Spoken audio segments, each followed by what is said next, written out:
Halo semuanya, nama saya Benedikta Dwi Juniati, NIM 201041417107, kelas A1 Manajemen Pagi, mata kuliah Manajemen Pemasaran, dosen pengampu Bapak Adi Mursalin, SEMM. Di sini saya akan menyampaikan tugas meringkas bab 3 buku Manajemen Pemasaran tentang materi menganalisis pasar konsumen. Perilaku konsumen merupakan hal yang mendasari konsumen membuat keputusan pembelian. Sebagai konsumen selalu memikirkan terlebih dahulu ketika memutuskan akan membeli suatu barang atau produk dari harga, kualitas, fungsi, atau kegunaan. Kegiatan memikirkan, mempertimbangkan, dan mempertanyakan barang sebelum membeli itu termasuk dalam perilaku konsumen. Ada beberapa definisi perilaku konsumen menurut para ahli disajikan sebagai berikut. Yang pertama, Angel, Blackwell, dan Minyard.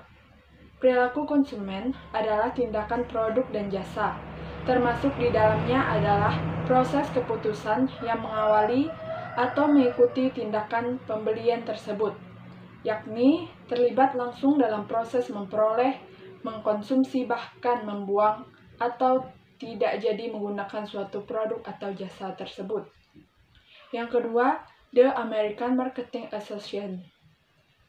Perilaku konsumen adalah proses membagi interaksi dinamis dari pengaruh dan kesadaran perilaku lingkungan saat seseorang melakukan pertukaran aspek kehidupannya. Mowen. Perilaku konsumen merupakan aktivitas ketika seseorang mendapatkan, mengonsumsi, atau membuang barang atau jasa pada saat proses pembelian. Schiffman dan Canuck. Perilaku konsumen adalah suatu proses yang dilalui seseorang pembeli dalam mencari, membeli, menggunakan, mengevaluasi, bertindak pada konsumen produk dan jasa, maupun ide yang diharapkan dapat memenuhi kebutuhan seseorang tersebut. Faktor yang mempengaruhi perilaku konsumen. Yang pertama, faktor budaya. Budaya, subbudaya, dan kelas sosial merupakan pengaruh penting dalam perilaku konsumen dalam melakukan pembelian. Budaya merupakan faktor penentu dari dasar keinginan dan perilaku individu. Setiap budaya terdiri dari sub-sub budaya yang memberikan identifikasi dan sosialisasi yang lebih rinci terhadap anggotanya. Subkultur mencangkup kebangsaan, agama, ras, daerah, geografis. Ketika subbudaya berkembang signifikan, maka perusahaan harus menyusun program yang tepat untuk subbudaya ini. Di dalam lingkungan masyarakat sosial, selalu muncul social stratification dalam bentuk kelas sosial. Kelas sosial adalah bagian yang relatif homogen dan tetap dalam suatu masyarakat, tersusun dalam hierarkis dan anggotanya memiliki tata nilai, minat, dan perilaku mirip satu dengan lainnya. Yang kedua, faktor sosial perilaku konsumen dipengaruhi oleh pergaulan sosial yang terdiri dari yang pertama, kelompok acuan. Semua kelompok yang mempunyai pengaruh langsung atau tidak langsung terhadap sikap atau perilaku seseorang. Kelompok yang berpengaruh langsung terhadap seseorang disebut anggota kelompok. Anggota kelompok dapat dibagi menjadi dua, yaitu primary group dan secondary group. Yang kedua, keluarga. Keluarga mempunyai pengaruh yang besar terhadap keputusan pembelian yang dilakukan seseorang. Pada setiap produk, berbeda-beda besarnya pengaruh anggota keluarga terhadap keputusan pembelian. Pemasar harus tahu siapa yang paling berpengaruh terhadap keputusan pembelian akan produknya. Besarnya pengaruh ini bersifat dinamis, artinya bisa berubah dari waktu ke waktu. Yang ketiga, peran dan status. Peran adalah aktivitas yang diharapkan, dilakukan, atau ditujukan kepada orang. Faktor yang ketiga yaitu faktor individu. Yang pertama, usia dan siklus hidup, di mana konsumsi dibentuk oleh siklus hidup karena orang membeli barang dan jasa yang berbeda-beda sepanjang hidupnya, seperti selera makan, pakaian, perabotan, rekreasi seringkali berhubungan dengan umur. Yang kedua, pekerjaan dan kondisi ekonomi. Pada faktor individu ini, di mana bekerja seseorang mempengaruhi barang dan jasa yang dibelinya. Pada faktor ini, bila indikator ekonomi menunjukkan resesi, pemasar bisa merancang ulang, memposisikan kembali, dan mengubah harga produknya. Yang ketiga, kepribadian dan konsep diri. Kepribadian mengacu pada karakteristik psikologi. Unik menyebabkan respon relatif konsisten dan tahan lama terhadap lingkungan dan dirinya sendiri. Biasanya tercermin sebagai rasa percaya diri, dominasi, kemudahan bergaul, menyesuaikan diri, keagresifan. Hal ini dapat bermanfaat untuk menganalisis tingkah laku konsumen untuk pemilihan produk atau merek tertentu. Yang keempat, nilai dan gaya hidup. Gaya hidup adalah pola hidup seseorang di dunia yang terungkap pada aktivitas, minat, dan opininya. Gaya hidup menggambarkan keseluruhan diri seseorang yang berinteraksi dengan lingkungannya. Yang keempat, proses kunci psikologi konsumen.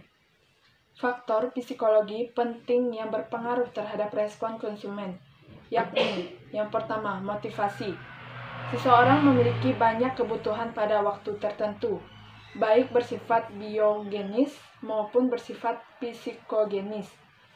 Suatu kebutuhan menjadi motif jika didorong hingga mencapai tingkat intensitas yang memadai. Motif adalah kebutuhan yang cukup mendorong seseorang bertindak. B. Persepsi. Seseorang yang termotivasi siap untuk bertindak. Bagaimana orang tersebut bertindak dipengaruhi persepsi mengenai sintus. Persepsi itu sendiri adalah proses yang dilalui dalam memilih, mengorganisasi, dan menginterpretasikan informasi guna membentuk gambar yang berarti mengenai dunia.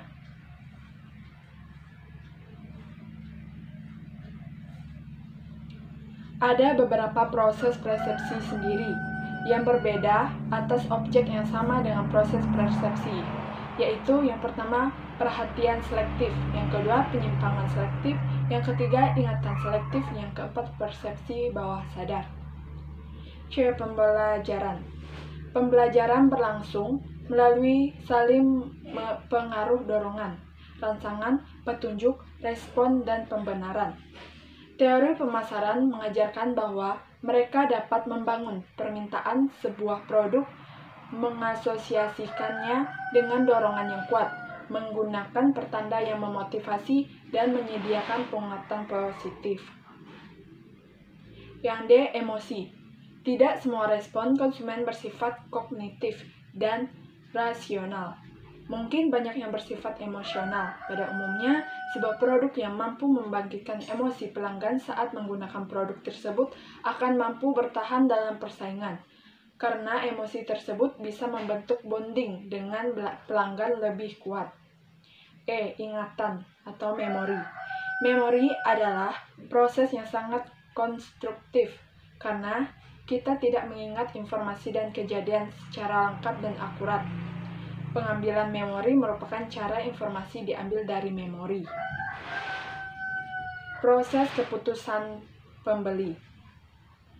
Proses yang terjadi dalam keputusan pembeli adalah pembeli oleh pelanggan melalui beberapa tahap. Yang pertama, tahap 1. Menyadari adanya kebutuhan permasalahan yang harus diatasi. Tahap kedua, mencari dan mengumpulkan informasi tentang produk yang dapat memuaskan kebutuhan yang dirasakan saat ini.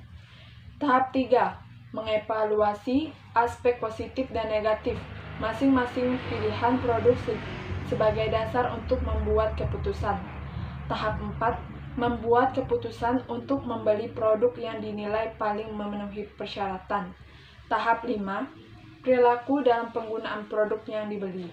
Tahap 6, perilaku pembeli sesudah menggunakan produk yang dibeli. Sesuai pengalaman saat konsumsi produk berwujud perasaan dan tindakan. Tingkat keterlibatan konsumen.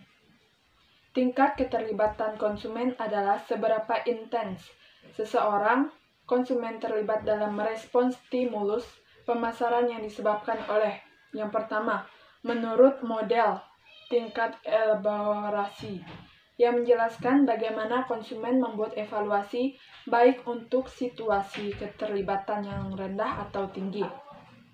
Yang kedua, strategi pemasaran untuk produk dengan keterlibatan rendah.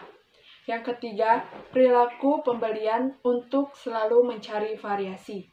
Berbagai pembeli yang berkarakter keterlibatan rendah tapi mempunyai perbedaan merek yang signifikan. Mental accounting. Mental accounting menunjukkan cara bagaimana konsumen mengkodifikasi, mengkategorikan, dan menilai hasil finansial dari berbagai pilihan. Mental accounting didasarkan pada prinsip kunci tertentu. Misalnya, konsumen cenderung memisahkan manfaat atau gains, mengintegrasikan seluruh kerugian atau memandang tambahan pengeluaran secara positif jika berkaitan dengan membeli produk yang berharga tinggi.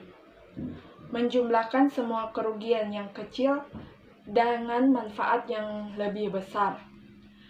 Memisahkan manfaat yang kecil dari kerugian yang besar. Sekian tugas bab 3 meringkas tentang materi menganalisis